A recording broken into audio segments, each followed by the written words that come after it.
আউযু বিল্লাহি মিনাশ শাইতানির রাজিম বিসমিল্লাহির রহমানির রহিম। পরম করুণাময় আল্লাহর নামে শুরু করতেছি।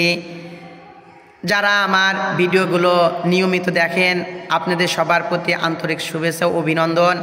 আমি সর্বদা চেষ্টা করব আমার ভিডিওর মাধ্যমে আপনাদেরকে কোরআন হাদিসের শিক্ষণীয় কথাগুলো আপনাদেরকে জানানোর জন্য, বোঝানোর জন্য। আল্লাহ যেন আমাদেরকে কবুল করেন এবং এর বিনিময় উত্তম বিনিময় আমাদেরকে দান করেন। এখন যে পর্বে আমি কথা বলবো, গত পর্বে আমি বলেছিলাম যে নারীরা জুলাইখাকে বললেন যে একটা কৃতদাসের প্রতি কিভাবে আকৃষ্ট হয়, আমরা অবশ্যই তাকে পথভ্রষ্ট দেখতে পেয়েছি। এই বিষয়টা নিয়ে এখন আলোচনা করব ইনশাল্লাহ।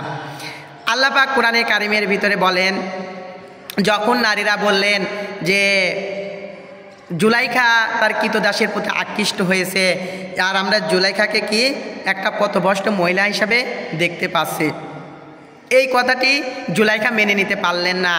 এই জন্য জুলাইখা কী করলেন, যে সকল মহিলারা এই কথাগুলো বললেন তিনি তাদেরকে ডাকলেন। ফালাম্মা সামি আদবি মাকরি হিন্না আরো সালাত ইলাই হিন্না ওয়া আদাত লাহুন্না মুত্তাকা ওয়া আতাতকুল ওয়াহিদাতি মিনহুন্না সিকিনাও ওয়াকালাত ইখরুজ আলাইহিন্না ফালাম্মা রাইনাহু আকবারনাহু ওয়া কাত্তানা আইদাহুন্না কুলনা হাশা লিল্লাহি মা হাযা বাশার ইন হাযা ইল্লা মালাকুন কারীম। জুলাইখা যে সকল নারীরা এই কথাগুলো বললেন এই নারীদেরকে তার বাড়িতে দাওয়াত দিলেন। তার বাড়িতে দাওয়াত দেওয়ার পরে এই নারীদের সংখ্যা ছিল 40 জন। 40 জন নারীকে তিনি তার বাড়িতে দাওয়াত দিলেন এবং প্রত্যেক নারীর হাতে একটা করে ফল আর একটা করে ছুরি দিলেন। এরপরে একজনকে পাঠিয়ে দিলেন, যাও ইউসুফকে ডেকে নিয়ে আসো। যখন ইউসুফ আলাইহিস সালাম তাদের সামনে আসলেন আর তারা ফল কাটতে কাটতে ইউসুফের দিক তাকালেন আর ফল কাটা শুরু করলেন। ফল কাটতে কাটতে কাটতে কাটতে এক পর্যায়ে যখন তাদের আঙ্গুল দিয়ে রক্ত বের হয়েছে, সুবহানাল্লাহ, এক পর্যায়ে যখন তাদের আঙ্গুল দিয়ে যখন রক্ত বের হয়ে যাচ্ছে তখন জুলাইখা প্রমাণ করতে পারলেন। জুলাইখা প্রমাণ পেয়ে গেলেন। এরপরে ইউসুফকে বললেন, তুমি এখন যাও। যখন ইউসুফ আলাইহিস সালাম তাদের সামনে থেকে সরে গেলেন তখন দেখে প্রত্যেকটি নারীর হাত দিয়ে রক্ত বের হচ্ছে। তখন তারা বলতেছেন, এটা কি মানুষ? মানুষের চেহারা কখন এত সুন্দর হয়? এটা তো কোনো মানুষ হতে পারে না। মনে হচ্ছে যে আল্লাহ পাকের পক্ষ থেকে কোনো মহাসম্মানিত কোনো ফেরেশতা, তাছাড়া তো এটা মানুষের চেহারা এত সুন্দর হতে পারে না। ইউসুফ আলাইহিস সালাম সম্পর্কে রাসূলুল্লাহ সাল্লাল্লাহু আলাইহি সাল্লাম বলেন যে আমি যখন মিরাজে যখন আমি ইউসুফ আলাইহিস সালামকে তৃতীয় আসমানে দেখলাম, আমি ইউসুফ আলাইহিস সালামের সাথে কথা বললাম। আমি ইউসুফ আলাইহিস সালামকে যখন দেখলাম তখন আমার মনে হয়েছিল আল্লাহ যেন পৃথিবীর অর্ধেক সৌন্দর্য ইউসুফ আলাইহিস সালামকেই দিয়ে রাখছে। সুবহানাল্লাহ, কেমন চেহারা আল্লাহ তাকে দান করেছিলেন। ইউসুফকে যেন অর্ধেক চেহারায় পৃথিবীর অর্ধেক সৌন্দর্য আল্লাহ যেন তাকে দিয়ে রাখছে। এরপরে আল্লাহ রাসূল সাল্লাল্লাহু আলাইহি সাল্লাম বলেন, পৃথিবীতে যত পুরুষ মানুষ আল্লাহ জান্নাতে প্রবেশ করবেন প্রত্যেক পুরুষের চেহারা আল্লাহ পাক ইউসুফ আলাইহিস সালামের মতো করে দেবেন। সুবহানাল্লাহ বিহামদি। প্রত্যেক পুরুষ মানুষের চেহারা হবে ইউসুফ আলাইহিস সালামের মতো। এরপরে জুলাইখা যখন তাদের কাছে প্রমাণ পেলেন যে তুমি দেখছো এই সেই ব্যক্তি, قالت فذلكن الذي لمتنني فيه ولقد أردته عن نفسي فاستعصم قال إن لم يفعل ما آمره ليسجنن وليكون من الصاغرين। এরপরে জুলাইখা বললেন, এই যে তোমরা যে পুরুষের ব্যাপারে আমাকে খারাপ কথা বলছো না, আমি তার প্রতি কেন আকৃষ্ট হয়েছি, এই সেই ব্যক্তি যার প্রতি আমি খারাপ আকর্ষণ হয়েছে, খারাপ কাজের দিকে আহ্বান করেছে কিন্তু সে আমার দিকে আসেনি, সে নিজেকে পবিত্র রাখেছে। আমি খারাপের দিকে দেখেছি কিন্তু সে নিজেকে পবিত্র রেখেছে। আর ইউসুফ যদি আমার কথা মতো না চলে, আমার কথা যদি না শোনে, আমি তাকে কঠিন শাস্তি ভোগ করাবো। ইউসুফ যদি আমার কথা না শোনে, আমি কঠিন শাস্তি ইউসুফকে ভোগ করাবো।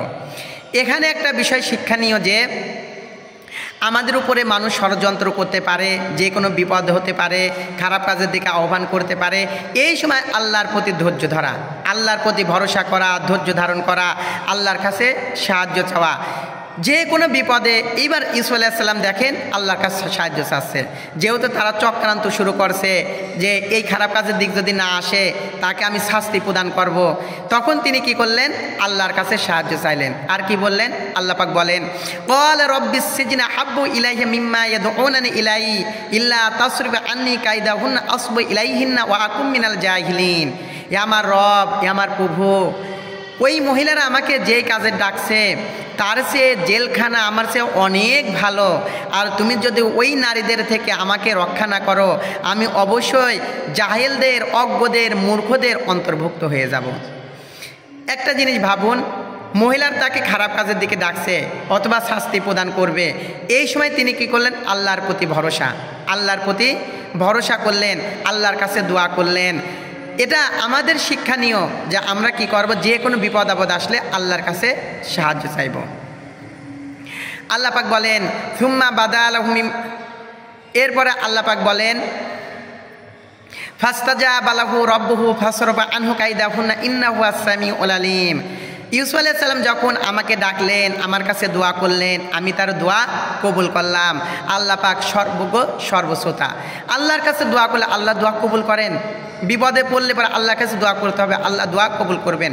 আল্লাহ বিপদ দেয় এবং আল্লাহ বিপদ থেকে রক্ষা করেন, এটা ভাবতে হবে। এরপরে আল্লাহ পাক বলেন সুম্মা বাদালাহুম মিন বা'দি মা রাহুল আয়াতি লা ইয়াসজুনুনা হাত্তা হিন। এরপরে তারা ভাবলেন যে ইউসুফকে কিছুকালের জন্য জেলখানায় রাখতে হবে। এই কথা বলে তারা ইউসুফ আলাইহিস সালামকে জেলখানায় ঢুকিয়ে দিলেন। ওয়াদাখুলু মা'আস সিজনি ফাতায়ান, আর ইউসুফের সাথে আরও দুইজন ব্যক্তি জেলখানায় প্রবেশ করলেন, আরও দুইজন ব্যক্তি জেলখানায় প্রবেশ করলেন। প্রবেশ করার পরে ক্বাল আহাদুহুমা ইন্নী আরানি আ'সিরু খামরা, একজন ব্যক্তি বলতেছেন আমি স্বপ্নে দেখছি আঙ্গুর চিপে রস বের করছি, আর এই মদ তৈরি করে আমার রাজাকে আমি খাওয়াচ্ছি। অকাল আখির ইন্নী আরানি আহমিলু ফাওকা রাসি খুবসান তাকুলু তাইরু মিনহু, আর একজন ব্যক্তি বলেন যে আমি স্বপ্নে দেখছি রুটির বোঝা বহন করে নিয়ে যাচ্ছে আর কাক উপর থেকে খেতে থাকতেছে। নাব্বিনা বিতাউইলিহি, এই যে আমরা স্বপ্নে দেখলাম এই স্বপ্নের ব্যাখ্যা তুমি বলে দাও। ইন্না নারাকা মিনাল মুহসিনিন, আর আপনাকে আমরা একজন সৎকর্মশীল ভালো লোক হিসাবে দেখতে পেয়েছি, আপনি আমাদের এই স্বপ্নের ব্যাখ্যা বলে দেন। স্বপ্ন যে কোনো মানুষের কাছে বলা যাবে না। স্বপ্ন তিন প্রকার। আল্লাহ রাসূল বলেন একটা মানুষ সারাদিন যা ভাবে, একটা সে ভালো স্বপ্ন আল্লাহ প্রদত্ত, আল্লাহ থেকে দেখে। দুইটা, ওই ব্যক্তি সারাদিন যা কল্পনা করে রাতের বেলা ওই ব্যক্তি ওইটা দেখে। আর তিন নাম্বার খারাপ স্বপ্ন, যেটা শয়তান মানুষকে দেখায়।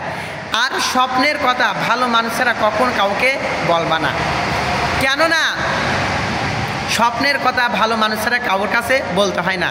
আর খারাপ স্বপ্ন দেখলে আল্লাহ রাসূল বলেন তোমরা যদি রাতে কোনো খারাপ স্বপ্ন দেখো তাহলে উঠে পড়ে বাম দিকে থুতু দেবে আর আল্লাহর কাছে নামাজ পড়ে দোয়া করবে যে আল্লাহ আমার উপর যেন খারাপ কোনো বিপদ না আসে, আল্লাহর কাছে সাহায্য চাইবে। তখন ওই ব্যক্তিরা বললেন যে আমাদের এই যে আমরা দুইজন এই স্বপ্ন দেখছি, এই স্বপ্নের ব্যাখ্যা আমাদেরকে বলে দাও।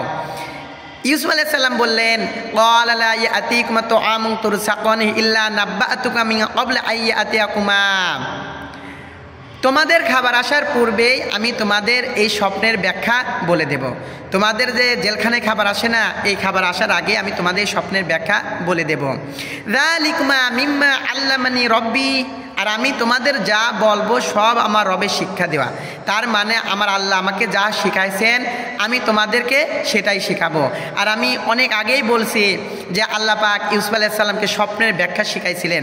স্বপ্নের ব্যাখ্যা আল্লাহ পাক ইউসুফ আলাইহিস সালামকে দান করেছিলেন। ইউসুফ আলাইহিস সালাম সকল স্বপ্নের ব্যাখ্যা দিতে পারতেন। সুবহানাল্লাহ, আল্লাহই তাকে এগুলো শিখিয়েছেন। আর এই জন্য ইউসুফ আলাইহিস সালাম বলতেছেন যে আমি তোমাদের স্বপ্নের ব্যাখ্যা তোমাদের খাবার আসার পূর্বেই দিয়ে দেব। যালিকুমা মিম্মা আল্লামানি রব্বি ইন্নী তারাকতু মিল্লাতা কওমিন লা ইউমিনু বিল্লাহি ওয়া হুম বিল আখিরাতি হুম কাফিরুন, আর যারা আমার রবকে বিশ্বাস করে না, পরকালকে বিশ্বাস করে না, মূলত তারাই অবিশ্বাসী। এর পরের পর্ব এই স্বপ্নের ব্যাখ্যাগুলো আসবে, এই স্বপ্নের ব্যাখ্যাগুলো, রাজার স্বপ্নের ব্যাখ্যাগুলো আসবে পরবর্তী পরের পর্বে এই বিষয়গুলো আলোচনা করব। ইনশাল্লাহ আপনারা আমার ভিডিওগুলো, নিয়মিত পর্বগুলো দেখবেন, সব কিছু ইনশাল্লাহ আপনাদেরকে জানানো হবে। আল্লাহ পাক আমাদেরকে উত্তম বিনিময় দান করুন, আমিন।